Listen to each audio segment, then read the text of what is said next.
let's start with time traveling to your past. When you think back to your time starting out, especially coming from a small town like Hornell, yeah, what were the most important experiences or people that helped shape your path into acting?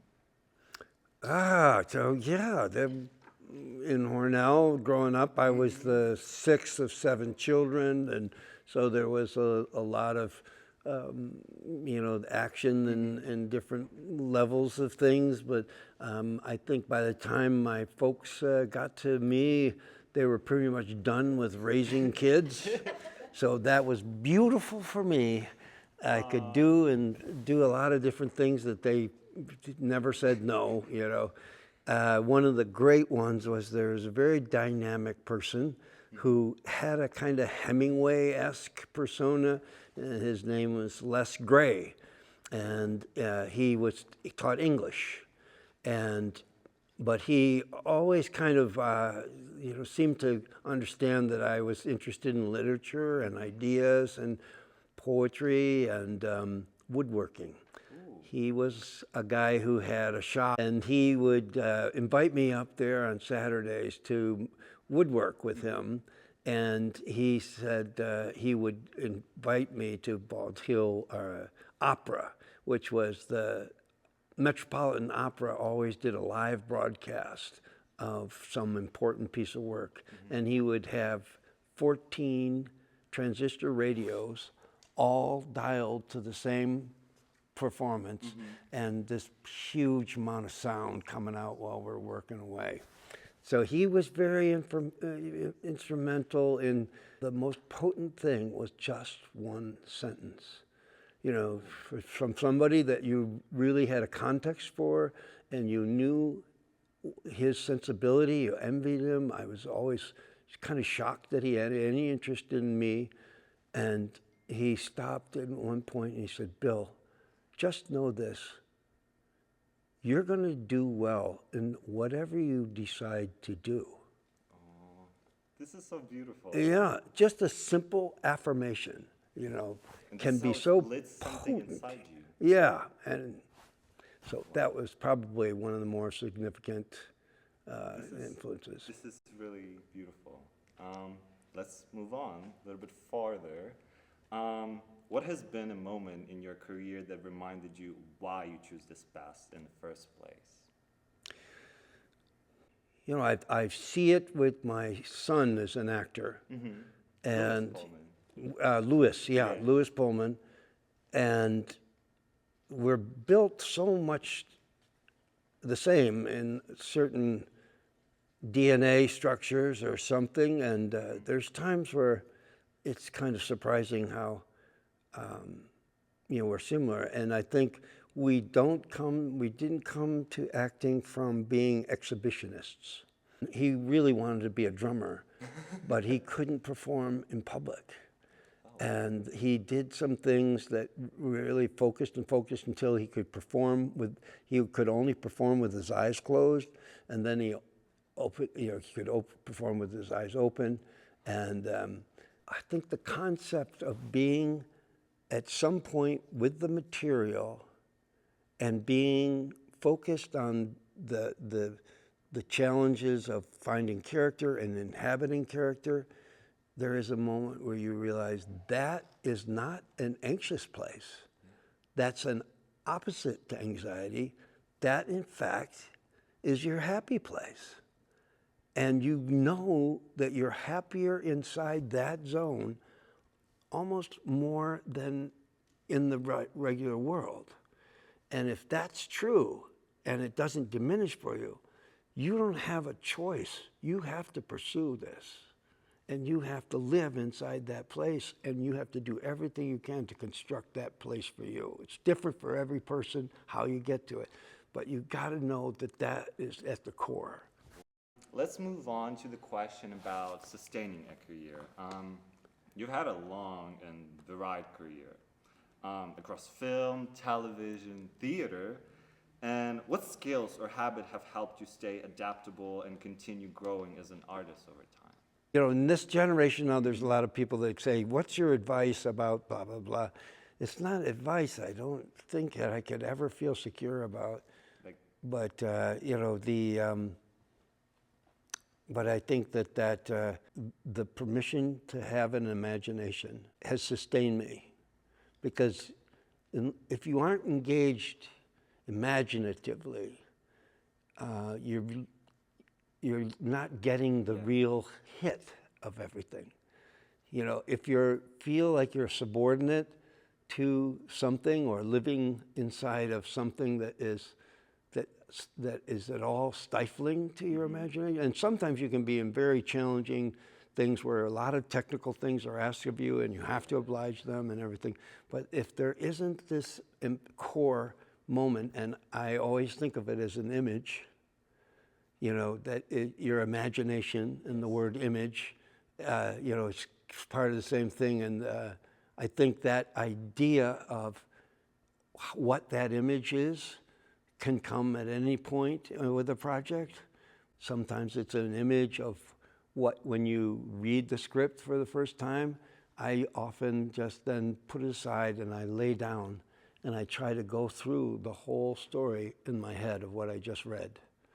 And if I can conjure those images in that moment, it's usually something that I want to do. And if I can't, then I read it again and try again. so kind of about acting more and like techniques and craft. When you approach and you role, what is your process for finding truth in a character? And how has that process evolved through your... It's a concept that the idea of truth, you know, is in fact a very situational thing, you know, that's, as we know from so much in life. And I think when you encounter it, sometimes you don't know you're encountering it, and you can lie to yourself about it a lot. You can say, this is truthful, this is really truthful, and then the director goes, actually, it's bullshit. And you got to be prepared to go, you know, that kind of hit, like, there's a great possibility that can shatter whatever it was you had your security in, because basically you're looking for security of some sort, because we're all animals that we are driven by fear and all those things. So you're looking to do something that you can count on when the storms are blowing or people are hammering your head with something. And but I think there is something that it doesn't lie, which is goosebumps. Wow, I'm getting goosebumps from your words. Yeah, and then you try to go, what was it that made those goosebumps happen? Was it something that somebody said to me and I really heard it? Was it something I said and that I hadn't thought I'd say? And then how do you create that again and again? How do you live inside that? And that is what I enjoy particularly about theater, where you have to live inside it every day. Yes. Yeah. The next question would be on the social impact. You've shown a strong interest in the intersection of theater and social justice. So how do you see artists using their work to engage with and impact the world around them? I don't know if I know a thing that would apply to everybody. I've lost my grip on what that means, social justice.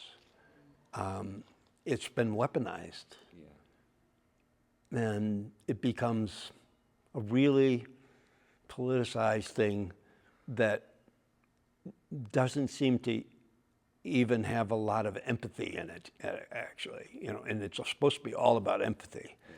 But all I know is that I've turned more and more to finding my voice with community as the way I divine this, and what is it in community that I can do to bring light into some piece of the world, some specific location. So I've gone, there's a great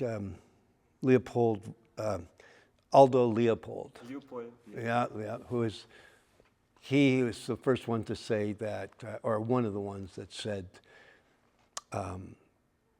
act local, think global. So local community have become important to me, and in the last 15 years, I've spent a lot of time building systems in small towns where I find some of the most challenging interfaces with people, actually, these days. Yeah. And but the most important one. So in 2011, my wife and we started the Hollywood Orchard, which is a community initiative to engage all my neighbors in Beechwood Canyon and to do with virtual orchard. So we were going to have a real orchard, community orchard, but we realized there were so many trees with fruit on it that wasn't being picked because people in LA just have grown away from the land. So we identified all the trees that weren't being picked. We formed a good core of people, and then one of the base activities was that we'd have picking kitchens, which would be a Saturday morning with 120 people. Half of them would go out with team leaders picking fruit, and the other half stays in the cul-de-sac and sets up a pop-up kitchen, and they make things with the fruit, and majority of the fruit goes to community kitchens in South LA. This is something that I've done. I've done it in Montana with putting together a park next to a movie theater and having starting a nonprofit called Gold Junction Presents, which brings creative thought to a very rural community. So those are the things that I can really count on where I trust myself, where if I'm doing what I think I'm doing, it should be vibrant at that level. Last two questions. For students who are just beginning to seriously consider a life in theater, what would you encourage them to focus on right now, both in their training and now as they think about their future?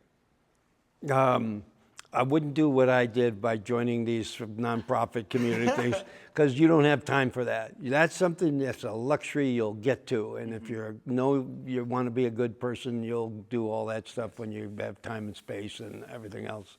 And but I think what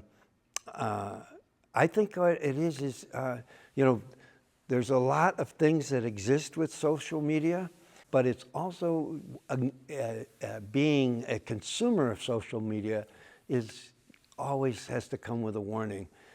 Yes. If it makes you passive, stop doing it.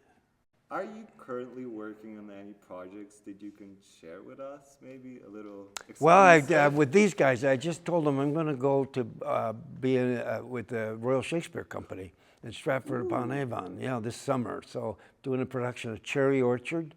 And I'm playing Gaev, and where Kenneth Branagh is in it, and Helen Hunt, and so and it's in the Swan Theater. I wish I had a picture, because this is an amazing facility, and this is an old theater that is a deep thrust, so it's kind of like the configuration of having the audience, around on three sides, and so I'm excited about that.